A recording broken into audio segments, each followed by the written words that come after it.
Yung dito na naman tayo. As usual, yung mga ending birds natin. Ayan, pinakain ko na ng paboritong chicha nila. Breeder mix ni Wingmaster. Bukas na shipping. Nasa baba pala yung mga ipapaship ko. Yung mga andito, yung mga pang under the table. Pati yung mga ending birds sa tinama ng tropang nasa abroad na iniipon lang dito yung mga tinatama. Ayan o. Oh, di ba? Kahit nasa abroad kayo, pwede kayong tumaya. Kung wala kayong mapaglagyan, yung mga tinama nyo, pwedeng iiwan muna dito. Walang problema yan. Free alaga yan sa akin. Walang singil. Ayan ha. Para pag uwi nyo dito, breeder na yung ibon nyo. Ibibreed nyo na lang. O, di ba? Oh, shoutout kay tropa. DJ! Ayan o. DJ ang pangalan nun eh. Yan, meron na yata siya dito. Hindi ako nagkakamali. Ang ibon niya dito, mga 7-8 na. Mga ganon. Basta ganon. Dami niyang ibon dyan. Yan o. Huwag kang mag-alala, tropa. Alagang-alaga yung mga yan. Alagang Wingmaster. Si Cute. Asa baba, nanghihinain eh. No? Oh, so yan na muna natin sila dyan. At masamang balita. Ito. Ayan. Si Jancy Relax. Ang hihina na. Ito siya oh. Mukhang bibigay na to. Ilang araw na siyang ganyan. Malungkutin eh. Parang hirap na siya maglakad, magtayo. Ayan oh. Yun siya, kawawa oh. Original Jancy Relax. Napunta sa akin to, ano pa? Way back 2009, young bird pa lang siya noon. Yan siya. O ito yung ano natin, legendary Jancy Relax. Yan, magulang yan, parehas direct US. Ayan oh. Maganda rin pala tong isa niyang paa. Bali, 2 paa na pala yung mapuputol sa kanya. Hindi ko napansin oh. Wala, ganyan talaga. Yan siya oh. Kawawa naman. Wala na, inaantay ko na lang bumigay itong ibon na to. Pero malakas pa. Oh. Kaya lang, yung panga niya, mukhang mapuputol na rin yung kabila. Hindi ko napasin. Dahil pala, ang una pa lang, tinanggal ko na rin yung isa pa niya sing-sing. Kaya ganun naputol yung isa niya pa eh. Kaya nagpitigan yung mga jet fighter natin. Nagbabaan na kanina. O ayan, nagkatukan na rin ako ng mga breeder natin din eh. Ano. O sa mga hindi pa nakakalam, ginawa ko na rin breederan tong Stockbird look. Dahil wala naman nakapahinga mga breeder dito. Mga nakapahinga dito, eh, no, tatatlo tong inahin. 4. Puros baog lahat yan. Ayan o. Ito, bagong, hindi ko alam kung nabaog to o ano, ayaw na umitlog eh. Full sip din siya yung boot to. Ito, medyo bata-bata pa, 2016 banded lang yata yan. Ayan o, 10 years old pa lang yan. Dito lang yan, biglang ayaw na umitlog eh. Dinilagay ko na dito. O mapupunta naman kay Dabar Catslog TV yan. Tapos dito si Borga, pati yung 2 times inbreed bakal, pati itong washing machine is the flying machine line. Yan, mga baog yan, tatlong yan. Okay, ito tayo sa taas. Pakainin ko na muna yung mga jet fighter natin barata. May sinubukan akong bagong supplement nila. Tingnan natin kung gumana yung kain nila ha. Ayan, check natin sila. Oh, ayan na sila. Babaan na yung iba. Ayan yung iba. Tayo natin bumaba. Ayan yung racer mix ni Wingmaster. Check natin. Lagyan natin 3 takal lang ha. Hanggang to tayo ngayon. Nagmamalpractice. Noon talaga ang mag-iibon. Wala tayong alas ngayon eh. Hanap tayo ng bagong alas na appetite booster. Yun lang naman ang tinatawag kong alas, appetite booster. Ayan.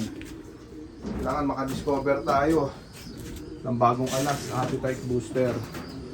Para maparonda natin ng 1 oras itong mga to sa ngayon.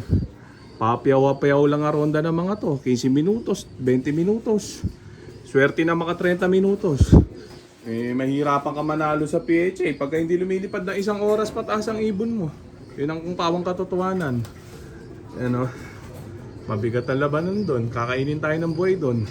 Pag di tayo nakagawa ng paraan, yung nga nakapik ang ibon, hirap pa lumusot doon. Yung pa kayang hindi, di ba? O, ayan ha. O, papasukin na natin itong mga to. Mabalis pa, yan o. Check natin sila, yung pababa yung ibaw na ilang o. May baba na. Ayan, grabe. Check natin sila. Hindi pa yata gutom itong mga to ah. Hindi yata pampatakaw yung naibigay ko ah. Pampawalahan ng takaw ata. Ayan sila oh. 4:13 eh. Ayaw magpagpasok. Awit itong mga to. Bale, pag may umalmang isa dyan, dire-diretso na yung mga yan. Ayan, sige. Ayan, hindi ko tinatawag yung mga yan. Nahayaan ko lang kusa pumasok. All natural lang ako dito. Hindi ko tinatawag ang ibon para ko mag-trap, para ko kumain. Nahayaan ko lang sila. Ayan, nakikita naman nila yan. May patuka eh. Hindi man engot yung mga yan eh. pag masyado mong binibi yung mga yan, ginawa mong mga engot, eh wala. Di ba? Kaya nga racing pigeon eh, dapat matalino. Di ba? Alam dapat nila yan na pagkain yan. Kahit di natawagin. Yung iba eh lumilipad pa. Check natin. Ako, mukhang awit ah. Mukhang di kumana yung binigay kong appetite booster ko no ah. Oh. Ayan sila. Tayo natin yung marami, yung bugso. Hindi, mukhang okay. Makain no. Oh. Oh, maganda yung kain, mabilis oh. Wala lang pati yung iba. Paganda yan, pagka nandiyan na lahat sila sa loob. Doon natin makikita yan. Ayan, sige. Food trip kayo dyan. Ayan, grabe. Awit. Awit tayo isa. Ito pa yung iba. O, ganyan lang yung sistema muna natin yun. Meron pa tayo sa linggo para magtuklas ang ban assignment natin. Yung training pa naman ito mga to, August pa. Medyo matagal-tagal pa. May time pa para palakasin to mga to. Para pagpikin sa ronda. At isa kain. Ayan o. Tala ngayon, yan lang muna ang kaya nila. Ang laban natin ngayon sa online ending, Lunes, kasi wala nang NBA at PBA. Ang meron lang ay MPBL. Kaya MPBL ang laban natin at Lunes yun. Meron pa natitirang onting slot. Mag-message lang yung mga habol ng talpak para pagpalain na, para mapasok na rin kayo sa mahiwagan GC natin, ha? O, ayan ha. O, pagka nawala pa rin yung MPBL, huwag kayong mag-alala, magpapaliga ako. Patuloy lang yung online ending natin. Yung ending na walang ending, ha? Yan ha. Yung mga jet fighter natin. Yan lang muna mga content natin. Ayan. Ay, wala pang training at career eh. Hindi pa magkakaalaman yan. Matagal-tagal pa yan. 29 piraso pa rin sila. Hindi na bumalik yung pulang nawala. Mag-isang buwan na yatang wala yun. Lalinggo nang wala. Yan, nakamove on na rin ako dun sa nawalang yun. Weak siya. Buti Nesmith nakabalik. Ayan. So isa lang ang nawala natin. Hindi siya nawala sa turo Nawala siya sa raging. Ang duda ko nadisgrasya, baka bumerga. Baka pakpak ang tama o muka, ulo. Kaya napuruhan, hindi na nakabalik. Kasi kung picture lang nakakabalik yun. So hindi na para mawala dapat yun. Kasi ilang linggo na nag-raging dito yun eh. Pabis na yun eh. Walain yun nawala pa, awit. So ayan na muna natin sila dyan. Check muna to natin mga jet fighter natin. Mukhang week yung napainom kong bagong pampatakaw nila. Ayan o, di gumana. So okay na muna siguro yung mga tropa. So dito ko na muna tatapusin itong video na to. Shoutout sa may hinang nilala. Okay na. Bye.